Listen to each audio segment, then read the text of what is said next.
Hello guys and welcome back to best car pics.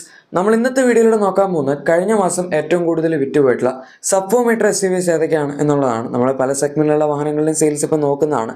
എന്തായാലും ഇവിടെ 14th position നമ്മൾ 14 വണ്ടികളാണ് നോക്കുന്നത് ആൻഡ് മന്ത് ഓൺ മന്ത് ബേസിലാണ് സെയിൽസ് കമ്പയർ ചെയ്യുന്നത്. ഇവിടെ 14th പൊസിഷനിൽ നിൽക്കുന്ന വാഹനം മാരുതി സുസുക്കിയുടെ ജിംനിയാണ്, 5 ഡോർ മോഡലാണ്.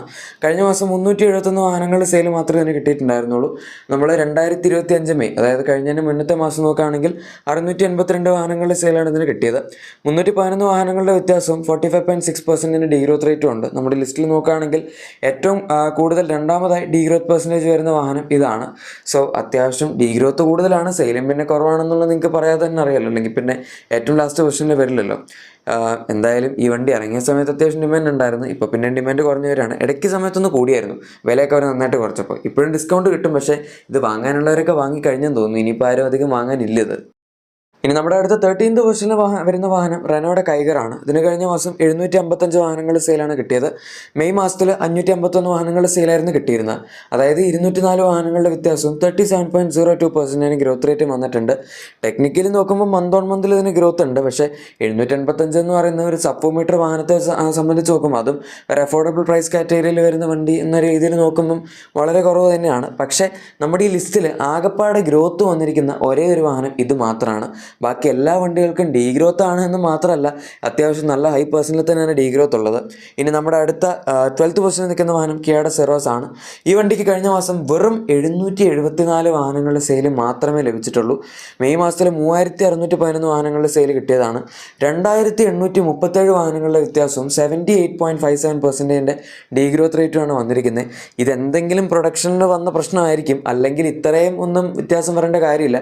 3000-നടുത്തൊക്കെയാണ് ഈ വണ്ടി ഇറങ്ങിയപ്പോൾ തൊട്ട് അവർ വിറ്റുകൊണ്ടിരുന്നത്. 5000 ആയിരുന്നു സ്റ്റാർട്ടിങ്ങിൽ, പിന്നെ അത് കുറഞ്ഞു 3000-3500 റേഞ്ചിലേക്ക് വന്നു. ഇതിപ്പോൾ 1000-ന് താഴെ പോകുമെന്ന് പറഞ്ഞാൽ വളരെ മോശം സെയിലാണ്. മിക്കവാറും അടുത്ത മാസം ആകുമ്പോഴേക്കും അവരത് മേക്കപ്പ് ചെയ്യേണ്ടതാണ്. ഇനി നമ്മുടെ അടുത്ത 11th പൊസിഷനിൽ നിൽക്കുന്ന വാഹനം നിസാൻ്റെ മാഗ്നൈറ്റ് ആണ്. ഇതും കൈഗർ പോലെ, കൈഗറിൻ്റെ അത്രയും മോശം അവസ്ഥ അല്ലെങ്കിലും 1313 വാഹനങ്ങളുടെ സെയിലേ കഴിഞ്ഞ മാസം ഇതിനും കിട്ടിയിട്ടുള്ളൂ. മെയ് മാസത്തിൽ 1334 വാഹനങ്ങളുടെ സെയിലാണ് കിട്ടിയത്. സോ മന്ത് ഓൺ മന്തിൽ നോക്കുമ്പോൾ അത്യാവശ്യം കൺസിസ്റ്റൻ്റ് ആണ്. 21 വണ്ടികളുടെ വ്യത്യാസം 1.57% ഡീഗ്രോത്ത് റേറ്റും ഒക്കെ ഉള്ളൂ. ഇത് കേൾക്കുമ്പോൾ നിങ്ങൾ ഇതിനായിരിക്കും ഏറ്റവും കുറവ് ഡീഗ്രോത്ത് പെർസെൻറ്റേജ് എന്ന് വിചാരിക്കുമായിരിക്കും. പക്ഷെ അല്ല, ഇത് രണ്ടാമതായി ഏറ്റവും കുറവ് ഡീഗ്രോത്ത് പെർസെൻറ്റേജ് ഉള്ള വണ്ടിയാണ്. എനിവേ ഇടയ്ക്കൊരു കാലത്ത്, അതായത് 3-4 മാസം മുന്നേ വരെ മാഗ്നൈറ്റിന് ഫേസ് ലിഫ്റ്റ് വന്നപ്പോൾ തൊട്ട് 2000-2500 വരെയൊക്കെ സെയിൽ കിട്ടിക്കൊണ്ടിരുന്നതാണ്. ബട്ട് ഇപ്പോൾ പിന്നെ കുറഞ്ഞു. ഇനി നമ്മുടെ 10th പൊസിഷനിൽ നിൽക്കുന്ന അടുത്ത വാഹനം ടൊയോട്ടയുടെ അർബൻ ക്രൂസർ ടൈസർ എന്ന് പറഞ്ഞ ഫ്രോങ്സിൻ്റെ റിബാഷ്ഡ് വണ്ടിയാണ്. ഇതിന് കഴിഞ്ഞ മാസം 2408 വാഹനങ്ങളുടെ സെയിലാണ് ലഭിച്ചത്. 2025 മെയ്യിൽ 3035 വാഹനങ്ങളുടെ സെയിലായിരുന്നു കിട്ടിയത്. 627 വാഹനങ്ങളുടെ വ്യത്യാസവും 20.66% ഡീഗ്രോത്ത് റേറ്റും ഉണ്ട്. ഈ വണ്ടിക്ക് പിന്നെ എന്ത് സെയിൽ വന്നാലും ഇല്ലെങ്കിലും അതിലൊന്നും വലിയ കാര്യമില്ല. കാരണം സുസുക്കി തന്നെ പ്രൊഡ്യൂസ് ചെയ്തിട്ട് ടൊയോട്ടയ്ക്ക് കൊടുക്കുന്നതാണ്. അപ്പോൾ പിന്നെ സുസുക്കിയുടെ സെയിൽ തന്നെ അതിനകത്തൊക്കെ വേണമെങ്കിൽ നമുക്ക് ആഡ് ചെയ്യാം ഫ്രോങ്സിൻ്റെ. ഇനി നമ്മുടെ അടുത്ത 9th പൊസിഷനിൽ നിൽക്കുന്ന വാഹനം സ്കോഡ കൈലാക്കാണ്. ഈ വാഹനത്തിൻ്റെ സെയിലിൽ ഇത്തിരി കുറഞ്ഞിട്ടുണ്ട്. മെയ് മാസം 2025 4949 വണ്ടികളുടെ സെയിൽ കിട്ടിയതായിരുന്നു. പക്ഷേ കഴിഞ്ഞ മാസം 3196 വാഹനങ്ങളുടെ സെയിൽ മാത്രമേ അതിന് കിട്ടിയുള്ളൂ. അതായത് 1753 വാഹനങ്ങളുടെ വ്യത്യാസവും 35.42% ഡീഗ്രോത്ത് റേറ്റും വന്നിട്ടുണ്ട്. നമ്മുടെ ഈ ലിസ്റ്റിൽ മൂന്നാമതായി ഏറ്റവും കൂടുതൽ ഡീഗ്രോത്ത് പെർസെൻറ്റേജ് വന്നിരിക്കുന്ന ഒരു വാഹനം കൂടിയാണിത്. ഇതിനിപ്പോൾ എന്താണ് പറ്റിയെന്ന് ചോദിച്ചാൽ മിക്കവാറും ഇതിൻ്റെ എന്തെങ്കിലും പ്രൊഡക്ഷൻ റിലേറ്റഡ് ആയിട്ടുള്ള ഇഷ്യൂസ് ആയിരിക്കണം. കഴിഞ്ഞ മാസം ഈ സെഗ്മെൻറ്റിലുള്ള മിക്ക വാഹനങ്ങൾക്കും ഡീഗ്രോത്തും അതുപോലെ സെയിൽസിലെ ഡ്രോപ്പൊക്കെ തന്നെയാണ് വന്നിരിക്കുന്നത്. ഇനി നമ്മുടെ അടുത്ത 8th പൊസിഷനിൽ നിൽക്കുന്ന വാഹനം ഹ്യുണ്ടായി എക്സ്റ്റർ ആണ്. ഇതിന് പിന്നെ വലിയ വ്യത്യാസമൊന്നുമില്ല. കഴിഞ്ഞ മാസം 5873 വാഹനങ്ങളുടെ സെയിലാണ് കിട്ടിയത്. മെയ്യിൽ 5899 വണ്ടികളുടെ സെയിലായിരുന്നു കിട്ടിയത്. 26 വാഹനങ്ങളുടെ വ്യത്യാസം 0.44% ഡീഗ്രോത്ത് റേറ്റുമാണ്. നമ്മുടെ ഈ ലിസ്റ്റിൽ ഏറ്റവും കുറവ് ഡീഗ്രോത്ത് പെർസെൻറ്റേജ് വരുന്ന മന്ത് ഓൺ മന്ത്ലി വണ്ടി തന്നെയാണ്. പിന്നെ ഇതിൻ്റെ സെയിൽ മിക്ക മാസങ്ങളിൽ ഇപ്പം കുറച്ച് കാലമായിട്ട് 6000-നടുത്തൊക്കെ ആയിരുന്നു. അപ്പോൾ അതിൽ വലിയ വ്യത്യാസമൊന്നുമില്ല. അതുപോലെ തന്നെ നമ്മുടെ അടുത്ത 7th പൊസിഷനിൽ നിൽക്കുന്ന വാഹനം കിയയുടെ സോണറ്റ് ആണ്. സെറോസിൻ്റെ സെയിൽ അത്യാവശ്യം കുറഞ്ഞെങ്കിലും സോണറ്റിൻ്റെ സെയിൽ അത്ര അങ്ങോട്ട് കുറഞ്ഞിട്ടില്ല. 6658 വാഹനങ്ങളുടെ സെയിൽ കഴിഞ്ഞ മാസത്തിന് കിട്ടിയിട്ടുണ്ട്. 8054 വാഹനങ്ങളുടെ സെയിലായിരുന്നു മെയിൽ കിട്ടിയത്. അത് വെച്ച് കമ്പയർ ചെയ്യുമ്പം 1396 വാഹനങ്ങളുടെ വ്യത്യാസം 17.33% ഡീഗ്രോത്ത് റേറ്റും ഒക്കെ ഉണ്ട്. പക്ഷേ അറ്റ്ലീസ്റ്റ് സെറോസിൻ്റെ അത്രയും മോശം അവസ്ഥയിലല്ലല്ലോ ഇപ്പോഴും സോണറ്റ്. പിന്നെ മിക്കവാറും സെൽട്ടോസിൻ്റെ സെയിൽ 2 വാഹനങ്ങൾക്ക് കൂടുതലായിരിക്കും. കിയ അങ്ങനെയാണ് സെയിൽസ് അഡ്ജസ്റ്റ് ചെയ്തത്, അതായത് പ്രൊഡക്ഷൻ അഡ്ജസ്റ്റ് ചെയ്യുന്നത്. നമ്മളിപ്പോൾ ഇതിനകത്ത് പറയുന്നത് മാനുഫാക്ചറിങ് യൂണിറ്റ് ആണ്, അല്ലാതെ ഡയറക്റ്റ് സെയിൽ പോയ യൂണിറ്റ് അല്ല. ഏതായാലും നമ്മുടെ 6th പൊസിഷനിൽ നിൽക്കുന്ന അടുത്ത വാഹനം ഹ്യുണ്ടായുടെ വെന്യൂ ആണ്. ഇതിന് കഴിഞ്ഞ മാസം 6858 വാഹനങ്ങൾ സെയിലാണ് കിട്ടിയിരിക്കുന്നത്. സോണറ്റ് വെച്ച് കമ്പയർ ചെയ്യുമ്പോൾ വലിയ വ്യത്യാസമില്ല. മെയ് മാസത്തിലും 7520 വാഹനങ്ങൾ സെയിൽ ഉണ്ടായിരുന്നുള്ളൂ. 662 വാഹനങ്ങളുടെ വ്യത്യാസം 8.8% ഡീഗ്രോത്ത് റേറ്റ് ഉണ്ട്.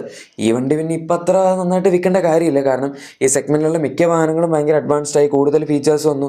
ഇത് പക്ഷേ ഇപ്പോഴും 2022 മറ്റോ വന്ന ഒരു ഫേസ് ലിഫ്റ്റിൽ തന്നെയാണ് നിൽക്കുന്നത്. അതുകൊണ്ട് തന്നെ ജനറേഷൻ അപ്ഡേറ്റ് ഇപ്പോൾ വരേണ്ട സമയമായി. അത് മിക്കവാറും അടുത്ത വർഷം സ്റ്റാർട്ടിംഗ് ഒക്കെ ആകുമ്പോഴേക്കും വരുമായിരിക്കും. ടെസ്റ്റിംഗ് ഒക്കെ അവർ തുടങ്ങിയിട്ടുണ്ട്. ടെസ്റ്റിംഗ് കുറച്ച് കാലം മുന്നേ തുടങ്ങിയതായിരുന്നു. എനിവേ നമ്മുടെ ഇനി അടുത്ത 5th പൊസിഷനിൽ നിൽക്കുന്ന വാഹനം മഹീന്ദ്രയുടെ XUV3X ആണ്.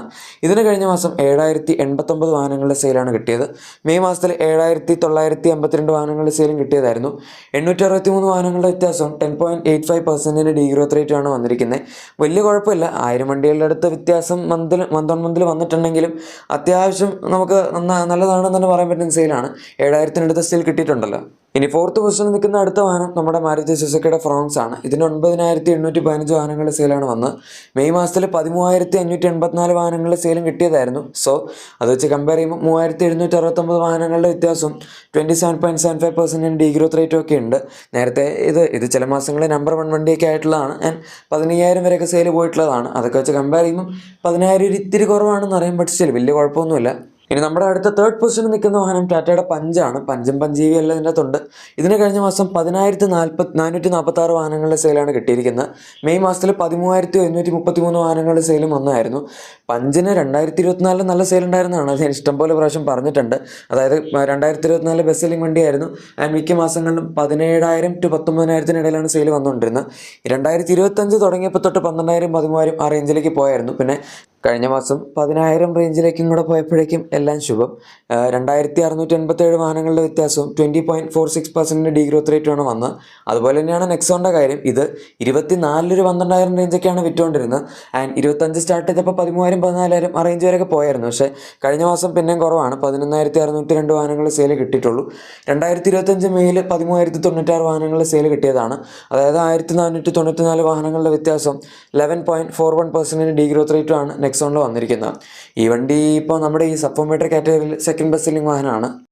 അപ്പോൾ പിന്നെ നമ്പർ 1 ആരാണെന്നായിരിക്കും നിങ്ങൾ ആലോചിക്കുന്നത്. മറ്റാരല്ല, നമ്മുടെ മാരുതി സുസുക്കിയുടെ ബ്രസയാണ്. ഇതിന് കഴിഞ്ഞ മാസം 14507 വാഹനങ്ങളുടെ സെയിലാണ് കിട്ടിയത്. മെയ് മാസത്തിൽ 15566 വാഹനങ്ങളുടെ സെയിലായിരുന്നു വന്നത്. അതായത് 1059 വാഹനങ്ങളുടെ വ്യത്യാസം 6.8% ഡീഗ്രോത്ത് റേറ്റുമാണ് വന്നിരിക്കുന്നത്. നമ്മുടെ ഈ ലിസ്റ്റിൽ 3ാമതായി ഏറ്റവും കുറവ് ഡീഗ്രോത്ത് പെർസെൻറ്റേജ് വന്നിരിക്കുന്ന വണ്ടി ഇതാണ്. ബട്ട് സ്റ്റിൽ ഡീഗ്രോത്ത് ഉണ്ട്. എന്നാലും ഇപ്പോഴത്തെ ബാക്കി വണ്ടികളുടെയൊക്കെ അവസ്ഥ വെച്ച് നോക്കുമ്പം ഇതിന് വന്നിരിക്കുന്ന ഈ 14500 സെയിൽ അത്ര മോശമൊന്നുമല്ല. പ്രത്യേകിച്ച് ചില മാസങ്ങളിൽ നെക്സോണി വാഹനത്തിൻ്റെ സെയിലിന് ഓവർടേക്ക് ചെയ്യാറുള്ളതാണ്. പക്ഷെ എന്തായാലും കഴിഞ്ഞ മാസം അത് സാധിച്ചിട്ടില്ല. ഗൈസ്, അപ്പോൾ ഇതാണ് കഴിഞ്ഞ മാസം ഏറ്റവും കൂടുതൽ വിറ്റുപോയ സബ്ഫോമീറ്റർ SUVസിൻ്റെ വീഡിയോ. നിങ്ങളുടെ എക്സിസ്റ്റിംഗ് വാഹനത്തിന് എന്തെങ്കിലും ചെറിയ ആക്സറീസോ ക്ലീനിങ് പ്രൊഡക്ട്സോ ഒക്കെ വേണമെങ്കിൽ തീർച്ചയായും നമ്മുടെ ഡിസ്ക്രിപ്ഷനിൽ ഈ പ്രൊഡക്ട്സ് ടാഗ് ചെക്കൗട്ട് ചെയ്യാം. വീഡിയോ ഇഷ്ടപ്പെട്ടെങ്കിൽ ഉറപ്പായിട്ടും ലൈക്കും സബ്സ്ക്രൈബും ഷെയറും കൂടെ ചെയ്തേക്കാം. നമുക്ക് മറ്റൊരു വീഡിയോയിൽ കാണാം. അതുവരെ thank you for watching my video and good bye.